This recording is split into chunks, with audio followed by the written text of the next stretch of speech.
Hello again, calculus. We've got 04 notes, solving inequalities. This is a concept we used quite a bit last year, starting first semester in pre-calculus.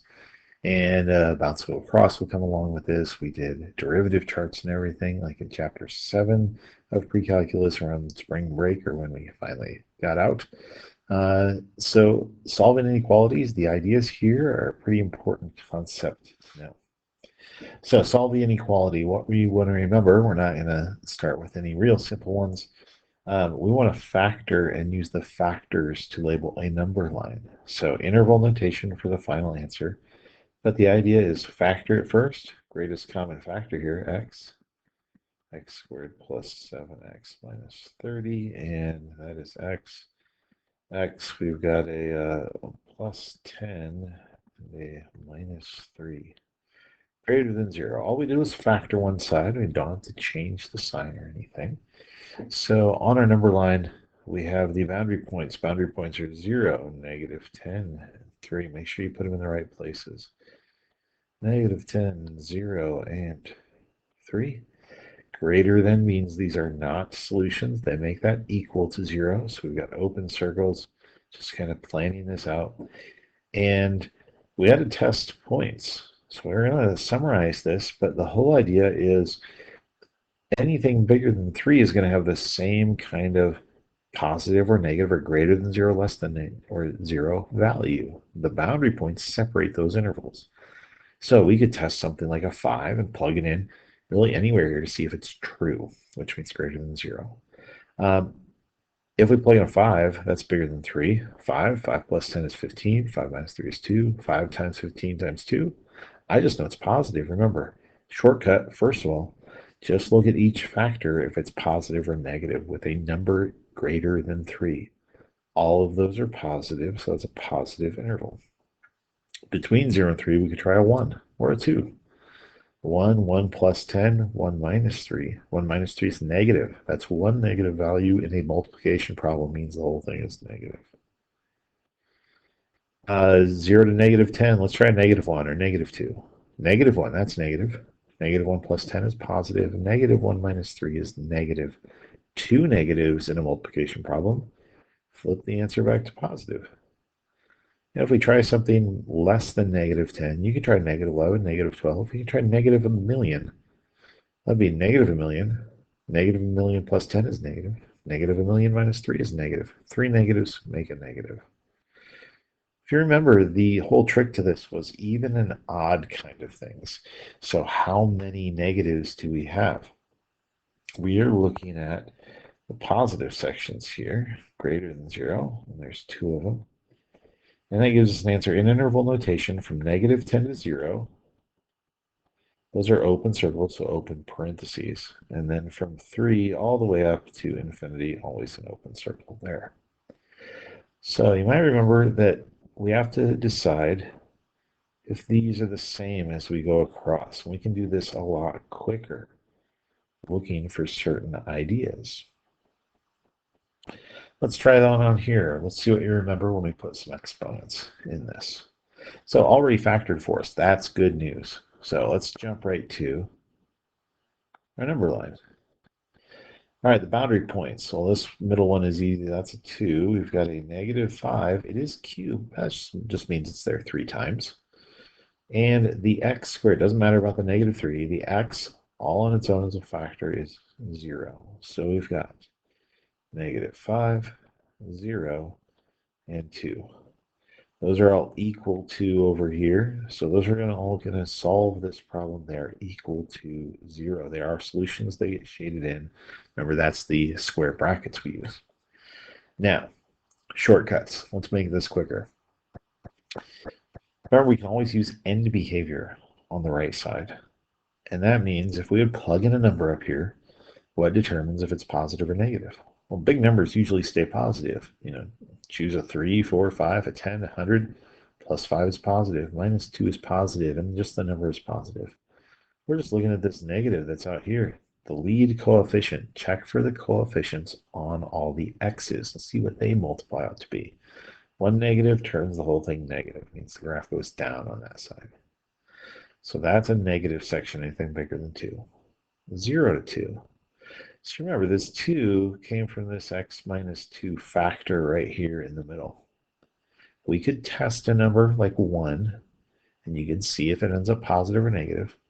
But the whole idea is only that factor will switch. So if we already know the interval next to it, we are just going to see if we need to switch the sign or not. So if I just switch one factor from positive to negative or negative to positive, it changes the entire output, and that becomes a positive when we multiply everything together. So it was how many times the factor was there.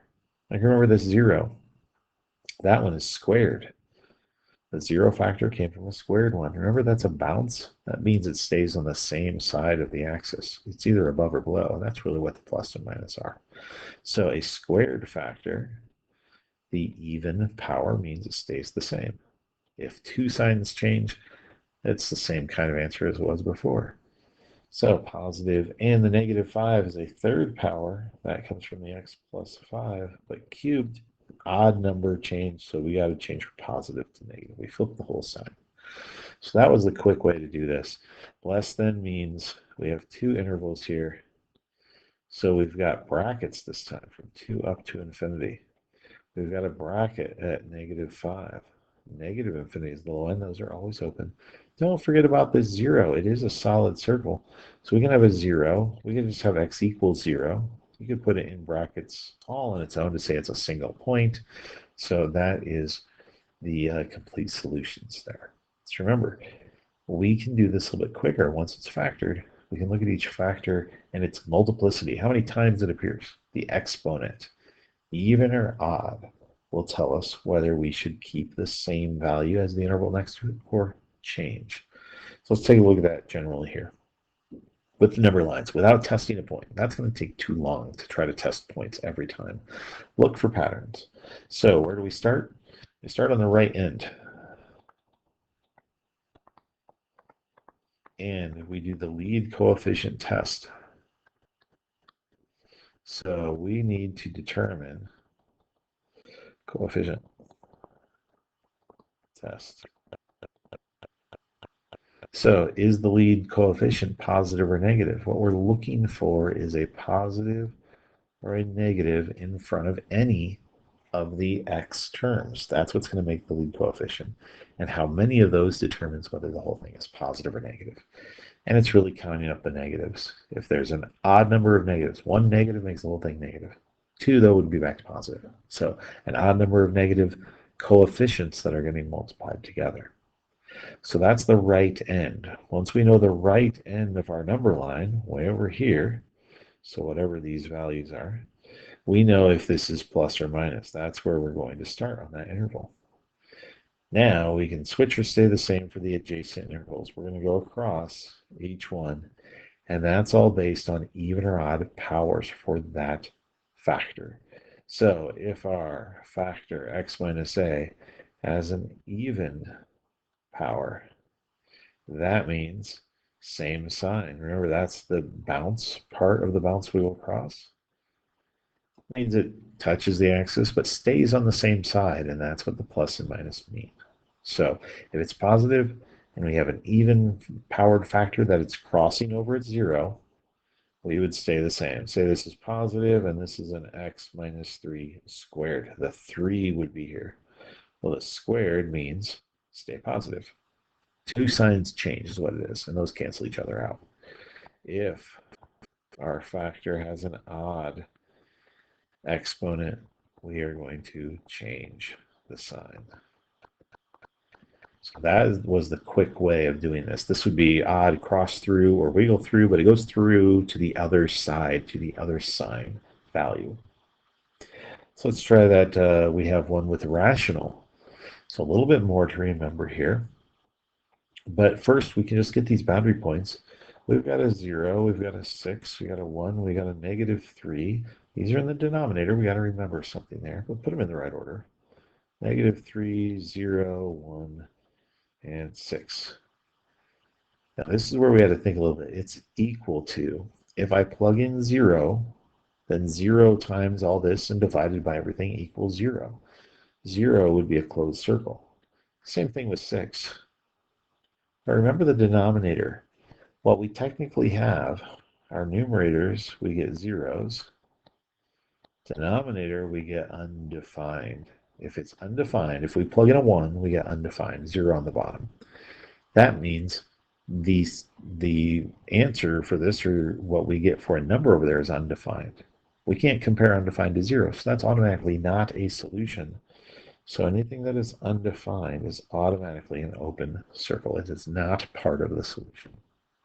So now we have, let's see, 5 different intervals to test. Let's see if we can do that. Lead terms. Positive x, positive x, positive x, positive x. No negatives means the right side starts positive. The 6 comes from x minus 6. And let's look at that one. It's a first power factor. In fact, all of these are first power factors. Well, that first power factor says as you cross over that 0, one sign is going to change in this big arithmetic problem. If one sign changes, the whole answer changes, and we have an answer of negative. So a first power change. All of these were first power, so everything's going to change. Plus, minus, plus as we go across. Less than 0 means we mean the negatives, so 2 intervals there. And we have an answer of negative 3 to 0 and 1 to 6. So let's try it again with a little bit more interesting problem for the last one. Already factored for us. You can do the factoring if you need to. Let's see. We have a 0, we have a 3, we have a negative 2, we have a negative 4, and we have a 5 for our zeros. Get them in the right place. So negative 4, negative 2, 0, 3, and 5 in the right order. Any zeros from the numerator make it equal to 0, and we have an equal sign. So solid brackets, circles for 0, 3, and negative 2. Undefined, negative 4 makes it undefined, 5 makes it undefined. Those are open. All the intervals, let's check through the lead terms. We've got a negative here. There's 1. Positive, positive, positive. Here's a negative, and it's there once. This negative 2 is there one time. It doesn't count for the squared. So 1, 2 negatives. 2 negatives means we have a total of positive on the right side. So just because you see 1 doesn't mean it's negative. Count up how many. Even number of them means positive solution, positive outcome for that part. Let's take a look. 5, it comes from the 5 minus x. It's a first power. Switch. 3, x minus 3 cubed. Odd power. Switch. 0 comes from the squared up here, x squared. So same, positive. Negative 2, first power on that x plus 2. So switch as we go across. And x plus 4 squared. That's an even, so we keep that negative. So that's the quick way of going across. Look at the power on each factor to tell if it's stay the same or change based on the even odd. First one, though, is the right side. Count up the coefficients, the lead coefficients, see how many are negative. That's what it'll multiply out to be. All right, let's see. We have greater than, means we need the positives. There's one section, 2, 3. Let's get this answer. Open 5 up to infinity. Now this group is 0 to 3. This group is negative 2 to 0. The 0 is included. We want the simplest solution. That means everything from negative 2 going up is an answer. If we get to 0, still an answer. And keep on going all the way to 3. That is really only one interval between negative 2 and 3. You don't have to stop at 0. It's just part of the solution. Now the negative 4 does not get part of the solution. It is an open circle, means it's not part of the solution. So we only have really 2 intervals on this one. So simplest way to write those intervals is in 2 sections.